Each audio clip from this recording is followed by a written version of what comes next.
So the NEET SS results are out, and many students are texting me personally regarding which branch to choose and regarding the saturation, salary, pros and cons of various branches. So this will be a clear video to my knowledge. So I want to add the disclaimer. Some of my words can be hurting to a few people, but this is my honest opinion, or to my knowledge, whatever I know, I'll try to share with you. Okay, I won't waste the time. So first, I will discuss about cardiology. So I am cardiology final year postgraduate, resident. And the biggest doubt to all the students who are going to choose cardiology is regarding saturation. Definitely, all the metro cities are saturated in cardiology.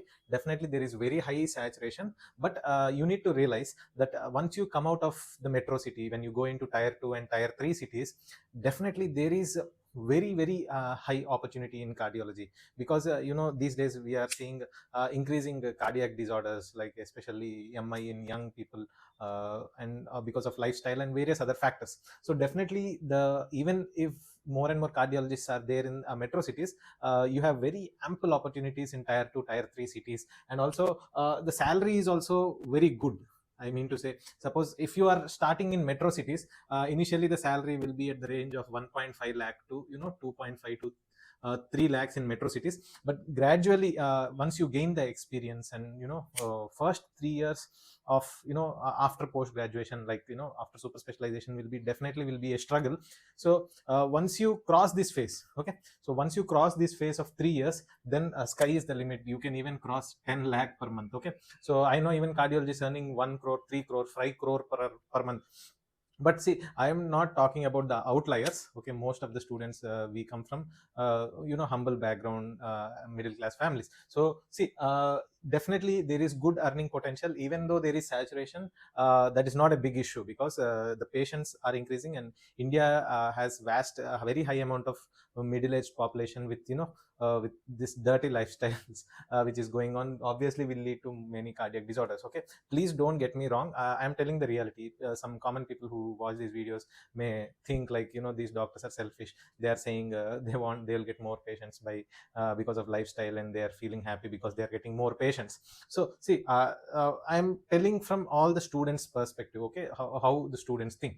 Okay, because if as a doctor, or suppose if you are a plumber, definitely you will earn money when the pipes break in their houses. Okay, so the same way. Okay, I don't want to talk about morality and all these things, but you have good salary options. And the pros of cardiology is, as I said, you have interventions. Okay, intervention is the biggest pro of cardiology. And while doing post graduation, definitely choose an institute which has good interventions. Okay, whether it's DM or DNB, doesn't matter. Interventions, because if you are going to do cardiology in a center where they don't give interventions, where there is no cath lab exposure, there's no point in doing cardiology. Okay, because just an internal medicine postgraduate, or completing general medicine, you can do a 6 months course on 2D echo, or non-interventional cardiology like clinical cardiology, and you can gain the same knowledge. The biggest pro of cardiology department is cath lab exposure, where you can do angiograms, angioplasties, device closures, and also the implantation of permanent pacemakers, ICDs, and all these things. So definitely the biggest pro is intervention. And to be a successful interventional cardiologist, you need at least 3 years of experience. Okay, as I said, the first initial 3 years will be a very big hurdle or struggle, whatever you might say. And after 3 years, definitely there is good scope to grow in cardiology. And the biggest con is lifestyle. Okay, because especially during this first 3 years, as well as during your PG, you will be subjected to lots and lots of stress.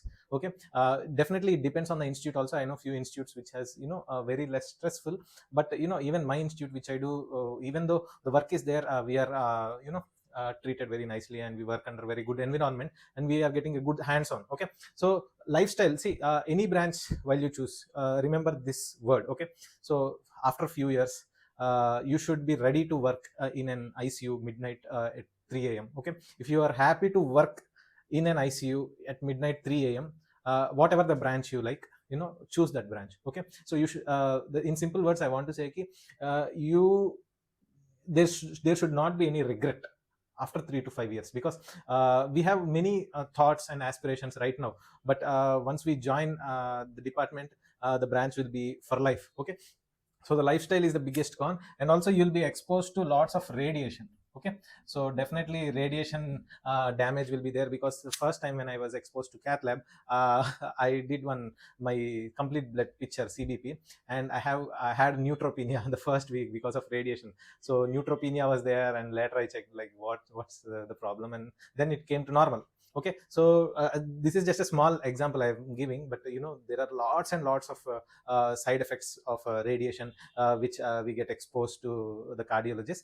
And another thing is male versus female. Okay, so don't call me a misogynistic asshole, but I'll be honest, cardiology is a male predominant branch. Okay, please don't get hurt by my words. There are very good female cardiologists, I say, but because of very stressful lifestyle and work life balance, sometimes it is difficult, and also abnormal hours. Okay, see, once you get married and build a family, sometimes working abnormal hours, especially for females, will be difficult. Okay, so please don't get me wrong. If you are very passionate about the branch, and if you are very you want to become a cardiologist, doesn't matter whether you're male or female, just blindly go and select your branch. But if you are doubtful, and you are worried about the work life balance, and the stress, and even the radiation. Okay, so radiation, especially if you are the pregnancy and all these things, definitely there are ups and downs in this cardiology. So it's up to you, but if you ask me a single answer, it is males usually are more comfortable in this branch. I don't want to go deep into this gender discussion in cardiology especially. I hope all your doubts got clear. And the next branch I want to discuss is neurology. Okay, so neurology, if you ask me about saturation, it's more or less like cardiology, but little bit lesser than cardiology. Okay, less than cardiology. So I'll people has the doubt, or even people think that cardiology is the highest saturated branch. So all the saturation I'll compare with cardiology. Okay, it's less than cardiology, but it is saturated. And even in the tier 3 cities, as I said, they are offering around 1.5 to 2 lakhs, like that only initially. So gradually the salary will increase in neurology also. And one good advantage of neurology is you'll get again this is for doctors only. People, common people may feel offended, but you'll get a lot of added income. Okay, from the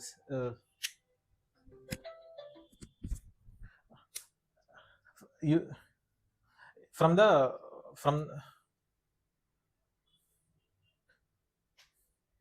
from the radiology department, like you refer the patient to a CT scan or MRI scan, you usually get cuts. Okay, and sometimes you'll get good amount of cuts, because see, most of the neurology is dependent on the radiology. Okay, so you need to do CT scan, CT angio, MRI, different protocols you have to do.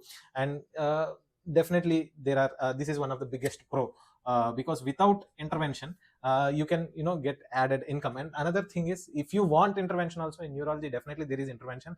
Endovascular thrombectomy, where acute stroke within window period, you can catheter based thrombus removal. These procedures these days people are doing, but these procedures, you need to get special training. You need to go somewhere where they teach. And usually if you are too ambitious to be an interventional neurologist, then then there is a very good scope of being an interventional neurologist, especially for stroke cases only.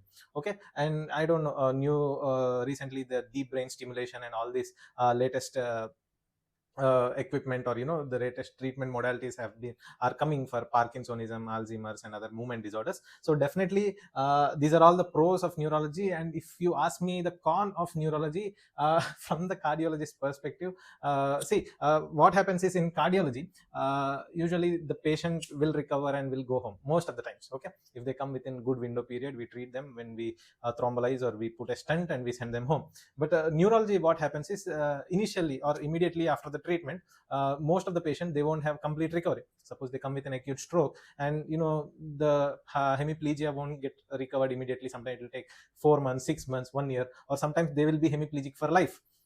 And sometimes from a doctor's perspective, we feel bad. See, there won't be permanent recovery. Patients will be asking, sir, आपने बताया कि जल्दी ठीक होगा, अभी तक नहीं हुआ, and all these things. Okay, so the morbidity will be more. in neurology. So if you are soft hearted, definitely sometimes you might feel bad, and other than that, there are not much cons. And if you ask me gender preference, this is good gender equality, like don't get me wrong, males and females can equally work. And most of the neurology PGs are females actually. See, again, don't get me into this turmoil. Yeah, there may be good institutes where most of the neurology PGs are males, but what I mean to say is, suppose the city where I'm working, some people are searching for a neurologist who can do night duties. Okay, so sometimes the women are like, I can't do night duties, even the consultant neurologists, but male neurologists, sometimes they might be willing to do night duties. Okay, so those are some aspects of neurology, and definitely it's a good branch to choose, and definitely you have good earning opportunities in neurology. Then we come to nephrology. Okay, so nephrology. So nephrology, if you ask me about saturation, is very less saturated.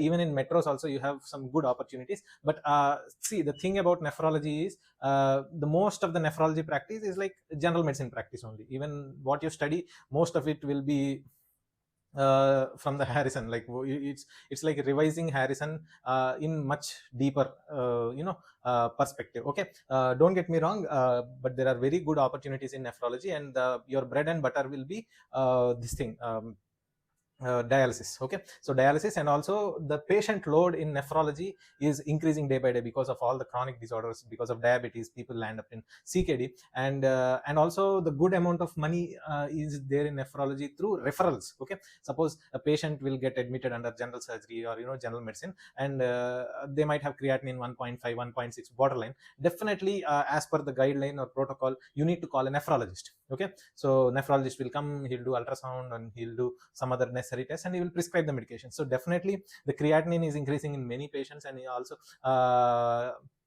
definitely a nephrologist cross consultation. So remember this word cross consultation, because patients will get admitted under one doctor, but because of increased creatinine, the cross consultation will be more. So nephrologist should have good interpersonal skills with other branches doctors. Okay, so whenever you need to make friends, or you need to work with 2-3 hospitals, you need to tell them if there is any CKD patients or AKI patients, you can call me. And nephrologist, most of the time it is stress-free job. Okay, not always, but suppose a patients come for acute kidney injury, and the dialysis technician will be there.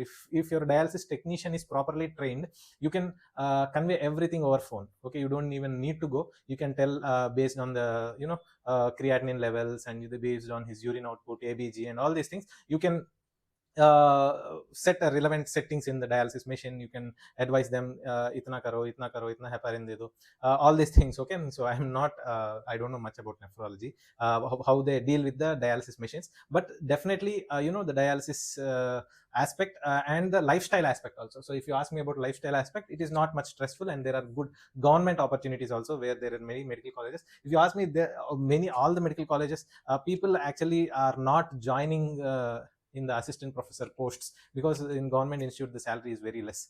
They are giving 1 lakh or 90,000, 1.1 lakh in many medical colleges, especially in the place where I work in Andhra or Telangana. The assistant professors, even the super specialty assistant professors, are given meager salaries, and sometimes the institutes are very strict that you should not do private practice. Okay, so if you don't want to end up in unnecessary turmoil, many doctors who don't want to do both, like government and private, both of this, they are not joining and working as a consultant in the private hospitals, or you can open your own clinic. Salary is good in nephrology, same 1.5 to 2 lakh is starting. So whatever the salary I am telling here, it is starting salary. Okay, and gradually it will increase to 4 to 4.5, like that. But it depends upon your experience. Okay, you can become a transplant physician also in nephrology, because these days the renal transplants are on very high, and you can get trained at some institute where there are lots of transplants, and before transplantation, after transplantation, you need to assess the patient. And also another thing is, if you want to do interventions, you can put the dialysis catheters, all these interventions also you can do. So definitely there is good scope in nephrology, and it has a good personal work life balance. Okay, good for females, males, anybody, you can choose, less stressful. And just like as I said, nephrology, sometimes the prognosis is usually poor, like there will be lots of morbidity in nephrology. So if you are soft hearted, sometimes you might feel bad seeing the nephrology patients. And the cons are like the same cons, like sometimes as I said, you might feel bad for the patients if you are soft hearted. And that's it. Others are, as I already discussed, you have good opportunities in nephrology also. And see, even in one point I forgot to mention about cardiology is 2D echo. Okay, so 2D echo is one of the biggest advantage in cardiology. Okay, because 2D echo will be the bread and butter of cardiologist, because you can open a small OPD practice and you can do 2D echo and you can earn money in cardiology. And also any patient who comes with heart attack, or sometimes these days the quacks are on rise, the fake doctors and all these things who give dexamethasone and diclofenac to all the patients. Suppose the patients come with chest pain, definitely people are not gonna take risk. Any patient with chest pain, people are afraid to treat the patient, and definitely they will refer the patient to a cardiologist, because nobody wants to take risk, especially a patient with chest pain. So cardiology, no other doctor will dare to touch, at least in the near future, because even the general physicians, whenever there is an ECG change, even if they know that is a STEMI, and even if they know that is clear cut atrial fibrillation or some other thing, definitely they ask for a cardiologist. Okay, so cardiology is one branch which no one else can put their hands into it, try to practice it. Yes, there are clinical cardiologists, postgraduate diploma in clinical cardiology, and 6 months course, 2 years course, definitely they are practicing. They are practicing in rural areas, but they even the government has given the approval to practice the clinical cardiology. Even I heard that MCI is giving them license, but doesn't matter. Okay, so ultimately it's your own personal skill, the way you handle the patients, the way you treat the patients, the way you convey the message, and the way you intervene, especially after good experience, after doing so many angios and angioplasties, you'll definitely get a good name. Okay, so cardiology, neurology, nephrology, and next other important branch is gastroenterology. So gastroenterology is a very, very good branch with good work-life balance, and good patient load also. The saturation definitely is very less when compared to the cardiology, and you have good opportunities, and even the salary is also, the starting salary is like same, only 1.5 to 2.5, because see, I am telling the starting salary from a metro perspective. Mind my words. Okay, there are many hospitals who will directly give 5 lakhs or 4 lakhs to a gastroenterologist, and even directly they offer 10 lakhs, 8 lakhs to a cardiologist immediately after passing out. Okay, so I am telling on an average in a metro city, minimum you can earn 1.5 to 2.5 lakhs per month after completing gastroenterology, and it can go up to 10 lakhs also, because gastroenterology, you have good number of interventions you can do. Okay, you can do endoscopies, colonoscopies, ERCPs, and so there are many uh, pros of gastroenterology. And also it is stress free branch. Okay, so the major emergency in gastroenterology, definitely there are many emergencies, but UGI bleed is one of the biggest emergency in gastroenterology. Other than that, if a patient comes with acute gastritis, and mostly you can manage over phone, you can give pantoprazole infusion, or you can postpone the endoscopy to tomorrow. But it's not like cardiology where you need to intervene immediately, where you need to come to hospital immediately to intervene. See, I'm telling from grossly. Okay, now please don't come and say कि gastroenterology में ये emergency होता है, ये होता है, ये होता है. I'm telling from comparison perspective, because see, suppose in 1 week a cardiologist will get at least 20 to 30 night calls. Maybe a gastroenterologist will get 3 or 4 calls, neurology 3 or 4 calls, nephrology 1 or 2 calls maybe. So that's what I'm telling from an approximate perspective. That's why I told in the beginning itself, some of the people may get hurt by my words, or maybe my knowledge is not sufficient to speak in this matter. But to my knowledge, whatever I know, what I seen, whatever I have seen in outside, I'm telling. Okay, and please forgive my bad English. And the cons of gastroenterology, like not much con. You can take this branch, and male or female you can take. You need to deal with lower GI tract, upper GI tract. Some might feel like, yeah, no, I don't want to do that. So if you have that kind of mentality, it's not for you. Okay, so you should be able to deal all kinds of patients, and there is no particular gender bias. Definitely I know female gastroenterologists also, but most of the gastroenterologists I've seen are more of them, most are males. Okay, again, don't call me a misogynistic asshole. I'm telling whatever I've seen in the public. Okay. And other points I've discussed, there are good opportunities in medical colleges also. And gastroenterology is a very good branch.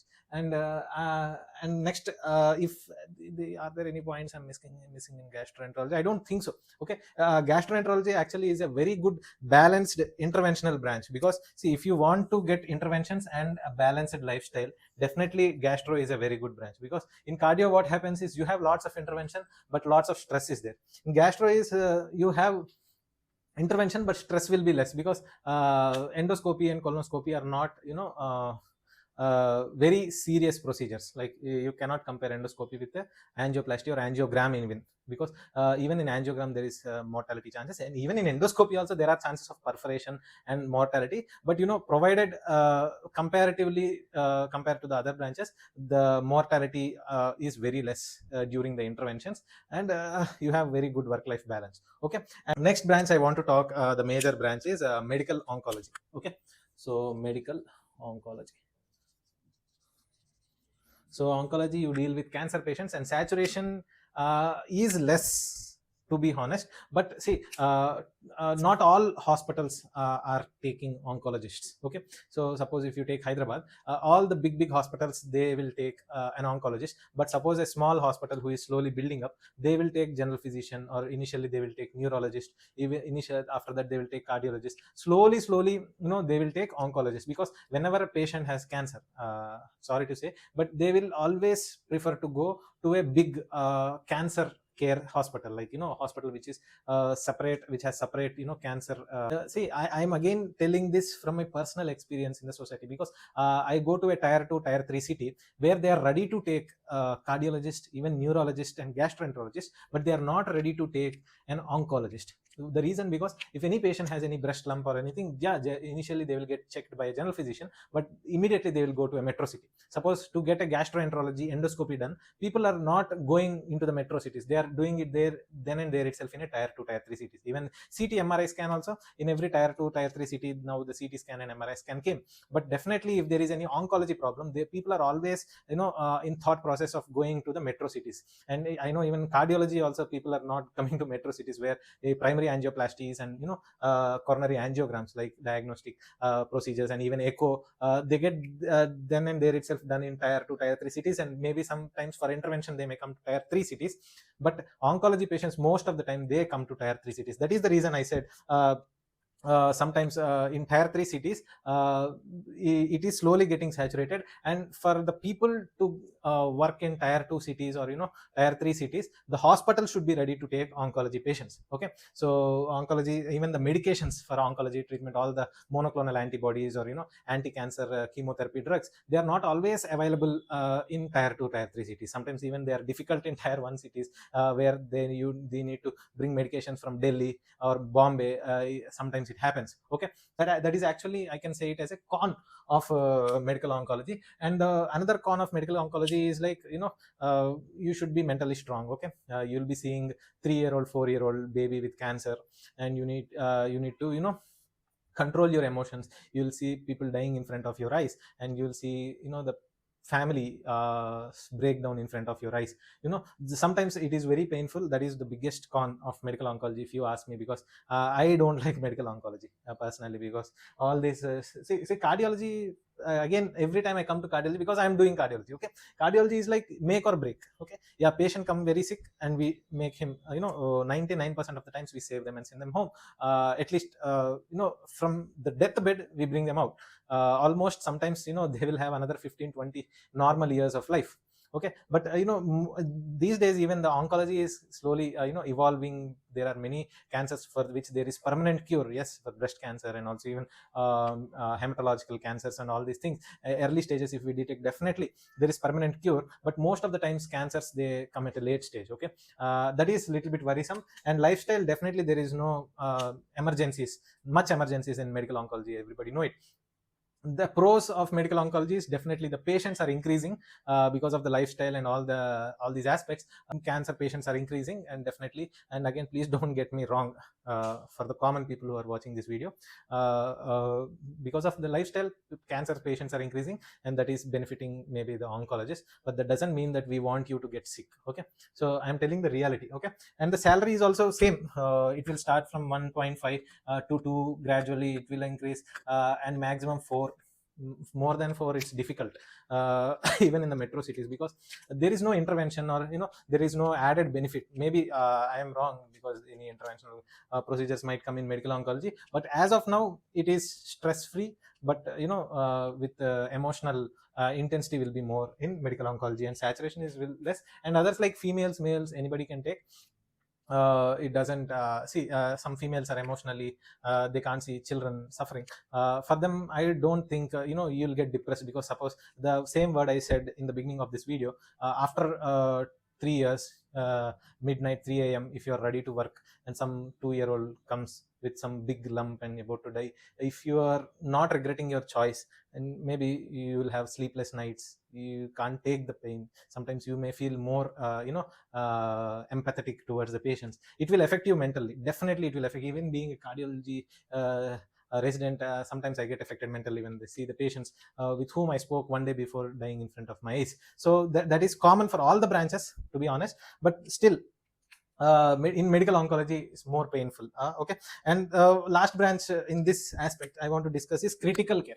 Okay, so so critical care, usually the saturation is less, but many people want to take over your critical care, because post mbbs they are CTCCM people, or IDCCM people, or MD anesthesia people, even general medicine people, or even pulmonology people, uh, even plain mbbs people, or even the many technicians who can intubate and put central lines. See, you have very high competition from other people of your branch, because you don't need to do a DM critical or DNB critical care to practice, because many hospitals, even tier 2 tier 3 cities, they are happy to take an IDCCM student, they're happy to take a anesthesia student with anesthesia, I mean consultant with a good critical care experience. Okay, you need to upgrade, you need to have good knowledge on antibiotics and emergencies, treating emergencies, the basic thing. The critical care medicine is very, another thing is very high intensity job. Okay, suppose you will work only for 8 hours in your shift, but that 8 hours will be the most stressful for you. Suppose cardiologist ko kya hota hai, I will do an angiogram, I can take rest, and maybe then one emergency case comes. But for a critical care physician who is working in ICU, he should always be on toes. Suppose one patient come with RTA, with head injury, same another patient will have a VTVF. All the patients you need to balance. Okay, and definitely there are sometimes social issues also, because if you don't deal properly with the attenders of the patient, they'll beat you up. Okay, any branch it can happen, but in critical care what happens is, those 8 hours will be the most crucial, most stressful phase. Even a small mistake sometimes will have a big repercussions. Okay, and the saturation is, as I told, even though the saturation DM critical care or DRNB critical care specialists are less saturated, but you have more competition. Okay, more competition from other people. Okay, and salary, as I said, it will start from 1.5 to 2, maximum 3.5 to 4. There will be no further growth unless you put your own ICU, you set up your own ICU, then you can get money, more money. But if you are working in some corporate, maximum cap like 3.5 to 4 lakhs, nothing. More than that they are not ready to give for critical care people, because see, as I told, some IDCCM guy who has good experience will work for 2 lakhs, and the hospital is ready to take. Okay, and the pros of this critical care is, suppose a patient, a doctor or some guy from anesthesia, okay, he's fed up with anesthesia, he doesn't want to be behind the screen, he want to come in front of the screen. For them people, I am sorry to say, but some people after taking anesthesia, sometimes they'll feel bad, yeah, I'm not able to see the patients, I will not able to do my own practice. So for such people, critical care is a good branch, like coming out of the coming from behind the screen to front of the screen, where you can deal directly with the patients. And another thing is, there are good chances of private practice also. So with critical care knowledge, so critical care treats all the emergencies, they know how to manage sugars, they know how to control BP, they have good knowledge on ECGs. And see, even the private practice, more or less you can treat the snake bites, scorpion bites, you can treat poisoning. So critical care physician is more upgraded version of a general physician, and have in-depth knowledge of all the systems and actually that is a good branch to do private practice. So if you want to do private practice, come out of anesthesia or come out of pulmonology or anything, definitely critical care medicine has a good pro. As I told, cons are like you have so many other competitions, and even others, like if you ask me regarding the gender thing, if females, if you can take that much amount of stress, definitely you can take the branch. Okay, again, don't call me misogynistic, because see, so those 8 hours will be very tough, very tough, very tough. I've seen women break down, even doctors break down sometimes because of the work. Okay, even men break down. Okay, but I'm telling more often. Okay, so that is the reason. See, suppose if a male doctor goes and chooses gynecology, see, yes, a male can be a gynecologist, but if you ask me who will be a better, from the patient's perspective also, people, society is not ready to accept a male gynecologist everywhere. Maybe in Mumbai, Delhi, females are running for a male gynecologist, but at least in today's scenario, in most of the places in India, people are comfortable with a female gynecologist. If you ask if some guy comes and say, sir, I want to take gynecology, I'll say, no, yeah, don't take gynecology, let females do it, you do some other branch. Okay, so that is my honest opinion. The same way, sometimes because of all these extra stress and all these things, sometimes if you are ready to take that amount of stress, if you have physical and mental strength, you can definitely take any branch of your choice. Okay, and the other two branches I want to discuss is endocrinology and rheumatology.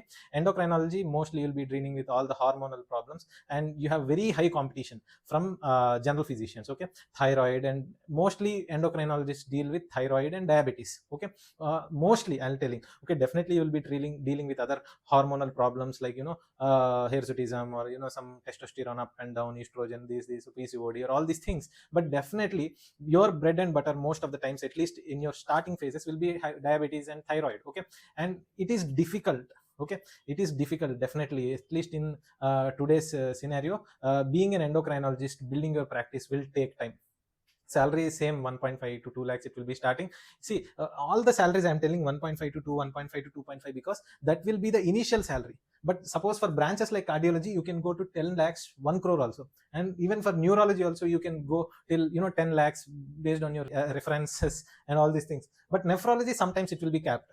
And gastroenterology, yes, you can go till 10 lakh, 20 lakh, 1 crore also, if you have own practice and if you build good setup where you can do procedures. And medical oncology, scaling is difficult unless you open your own practice. And critical care also, scaling is difficult unless you open your ICU. The same way, for endocrinologists to go and earn 10 lakhs, 20 lakhs, sometimes it will be difficult. Okay, even if you ask me about rheumatologist, so many times the rheumatology patients are stopped by the general physician itself. They will only do all this rheumatology profile, and sometimes they start giving steroids and NSAIDs or even DMARDs. Okay, so what happens is most of the patients, and that's why I told in the cardiology, no other patient will touch, no other doctor will dare to touch your patient. Okay, suppose a patient of rheumatoid arthritis comes to me, definitely I will refer, but there are many physicians, general physicians, who will give them low dose of some hydroxychloroquine, or they'll start them on methotrexate, or anything, because there's nothing wrong. General physician also can treat rheumatoid arthritis. General physician also can treat an SLE. Okay, previously they're all treated in government hospital by the general medicine PGs only. Okay, but when it comes to cardiology, nobody will do coronary angiogram other than cardiologist. Nobody will do angioplasty other than cardiologist. Okay, echoes are being done by technicians and sometimes other MBBS doctors, but intervention, when it comes to intervention, nobody dares to touch your intervention. Nobody dares to touch endoscopy and colonoscopy. Okay, even in nephrology also, the perma catheter, like this dialysis catheter, some technician can put. Okay, but gastroenterology and cardiology are two branches where people are afraid to touch. Okay, that's how it is, and that's how it is going to be at least till 2050. Okay, this is 2026, the next 24 25 years. Definitely all branches will be saturated at one point of time. Okay, so my honest advice is, if you want to see, definitely these days, in my personal opinion, doing super specialty appears to be a mandatory thing, because general physicians are there everywhere. And even as I said, suppose if patient has diabetes, now in cities people are so aware that they need to go to an endocrinologist for diabetes. Okay, previously they'll go to general physician. Okay, like that in metro cities. Suppose if you are in villages, tier 2 tier 3 cities, even MD medicine is earning 3 lakhs, 3.5 lakhs. Okay, So definitely they are earning, but you have to sacrifice, go to a tier 2 city, tier 3 city. You have to be there available 24 hours. Like, you will be working only 8 to 12 hours, but you should be available on phone. You have to treat, you have to refer, some extra stress will be there. Okay, so general physician, general medicine, anesthesia, you can all stay with your own specialty branches without going into super specialty. But in current scenario, the super specialty, some to my knowledge, at least for now, it appears mandatory. Okay, I may be wrong. Every word I speak in this video, I may be wrong in some aspects. Okay, please forgive me. And I think I've made enough information. If you have any other personal questions, you can comment. And lastly, DM versus DNB, definitely it depends upon the institute and hands-on. Okay, you can do a DM from a very good institute with zero hands-on. Suppose doing DM cardiology from a good institute without hands-on, what's the point? And some DRNB institute, if you are doing with good hands-on, after coming out of cardiology branch, people will ask whether you can do angiogram or not, whether you can do angioplasty or not. If you say yes, you'll have this much package, and if you don't say yes, the package will be reduced. Okay, so that is how it is. So always choose institute which has good training and good hands-on, preferably. And toxicity will be there everywhere. You can you need to cope up with that next 3 years. And some people will ask, sir, I am 35 years, 40 years, is it good? Definitely, till 40 years, see, everything I say, it's my personal opinion. Okay, I may be younger to you, many people, but see, till 40 years, if you are going to complete your super specialty till 40 years, yeah, it is good only. Suppose you practice general medicine till 35, 36 years, now you want to do a super specialty, yeah, you can do. Complete it by 40 years, you have already might have a good patient base. And with the same knowledge, see, suppose you become a neurologist, doesn't mean that you don't treat typhoid. Even though you're a neurologist, some typhoid patient comes, you won't be saying, see, like go to a general physician, he will write you ceftriaxone, azithromycin. No, you can write ceftriaxone, or you can write cefixime. So that's how it is. You can practice the in a general medicine also, after doing your super specialty. Okay, and you can treat diabetes, you can treat hypertension. It's up to you how you private practice. Okay, yeah, if you have good confidence and good knowledge in treating basic hypertension, diabetes, or any infection, definitely you can do it. It's after that, it is your skill. After that, it is your skill, your knowledge, and your patient base. Okay, I hope this video is informative, and please forgive me again if there are any mistakes from my side. Thank you.